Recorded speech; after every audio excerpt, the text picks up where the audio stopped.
planeta ameaçado pela poluição. Bem aqui entre o litoral da Califórnia e o Havaí, uma enorme área ganhou um triste apelido, o lixão do Pacífico. Levadas pela corrente marítima, toneladas e toneladas de sujeira produzidas pelo homem se acumulam no lugar, que já foi um paraíso. Um oceano de plástico, uma sopa intragável de tamanho incerto, a aproximadamente 1.600 quilômetros da costa, entre a Califórnia e o Havaí. E que, segundo estimativas, seria maior do que a soma de São Paulo, Rio, Minas e Goiás. É o Pacífico, o maior dos oceanos agredido pela humanidade, onde a humanidade raramente chega.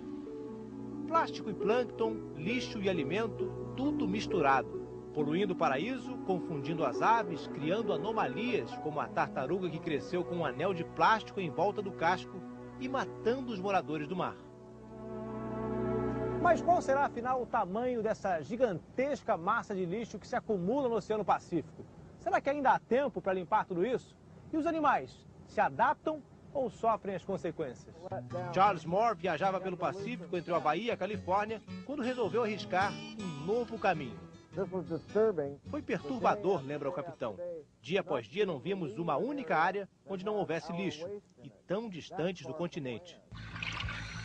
Como um descobridor nos tempos das navegações, Charles Moore foi o primeiro a detectar a massa de lixo e batizou o lugar de Lixão do Pacífico. Primeiro viu pedaços grandes de plástico, muitos deles transformados em casa para os mariscos. Depois, quando aprofundou a pesquisa, o capitão descobriu que as águas-vivas estavam se enrolando em nylon e engolindo pedaços de plástico. O albatroz tinha um emaranhado de fios dentro do corpo. Antes não havia plástico no mar, diz o capitão. Tudo era comida, então os animais aprenderam a comer qualquer coisa que encontram pela frente. Você pode ver aqui que eles tentaram comer isso, mas não conseguiram. Com a peneira na popa, o capitão e sua equipe filtram a sopa de plástico e fazem medições. Já descobriram, por exemplo, que 27% do lixo vem de sacolas de supermercado. Numa análise feita com 670 peixes, encontraram quase 1.400 fragmentos de plástico. São informações valiosas, fonte de pesquisa e argumentos para a grande denúncia de Charles Moore. Gostaria que o mundo inteiro percebesse que o tipo de vida que estamos levando, isso de jogar tudo fora, usar tantos produtos descartáveis, isso está nos matando. Temos que mudar se quisermos sobreviver. Um gesto despreocupado, uma simples garrafa de plástico esquecida numa praia da Califórnia. Muitas vezes era devolvida pelas ondas e recolhida pelos garis, mas grande parte do material plástico produzido nas cidades dessa região acaba embarcando numa longa e triste viagem pelo Oceano Pacífico. Pode ser também depois de uma tempestade.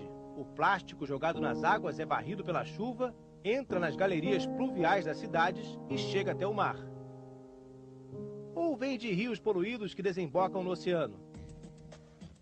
No caminho, os dejetos do continente se juntam ao lixo das embarcações e viajam até uma região conhecida como o Giro do Pacífico Norte.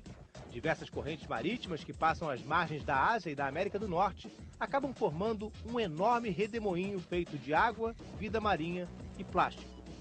Mas outra vez uma tempestade, um vento forte talvez, e parte do lixo viaja para fora da sopa, até uma praia distante. Estamos numa praia linda e deserta, numa região praticamente desabitada do Havaí. Não era para ser um paraíso ecológico? Mas Camilo Beach recebe tantos dejetos marítimos que acabou virando um lixão a céu aberto. Basta a gente procurar um pouquinho para entender a origem de todo esse plástico que veio até aqui. Aqui, caracteres chineses. Um pouco mais à frente, essa boia aqui, uma boia de pescadores que provavelmente veio do Japão. E ali na frente, um pedaço de tanque de plástico com ideogramas em coreano. E olha que Camilo Beach está a mais de 1.000 quilômetros distante do lixão do Pacífico, no extremo sudoeste da ilha de Hilo, no Havaí. Camilo Beach dificilmente vê um gari, e o plástico que chega lentamente pelo mar vai ficando esquecido no paraíso. Há 2 anos depois que se mudaram para cá, Dean e Suzanne Fraser resolveram fazer de Camilo um alerta planetário. Suzanne se pergunta Será que o governo japonês, por exemplo, sabe quanto plástico o Japão está mandando aqui para o Havaí? Tim vem trazendo um galão que sem dúvida chegou da Ásia. Tem também tubo de shampoo usado nos Estados Unidos e sacos de plástico, sabe-se lá de onde. Agora são todos farrapos do mar. As mordidas impressas no plástico levaram os ambientalistas a mudar de alimentação. O que acontece é que as toxinas estão se acumulando ao longo da cadeia alimentar. E os predadores no topo da cadeia, que somos nós, estão comendo plástico também. O casal toma notas, calcula as quantidades, recolhe o equipamento de pesca para saber os pesos e as medidas de cada tipo de poluição. Não é pessimismo. Por enquanto, praticamente nada está sendo feito. E não dá para dizer que exista um ou outro culpado. Estamos todos com as mãos completamente sujas de plástico. Haveria depósitos de lixo em 5 regiões dos oceanos. Nas Ilhas Maldivas, no Oceano Índico, uma nova ilha está sendo criada. Uma ilha de lixo.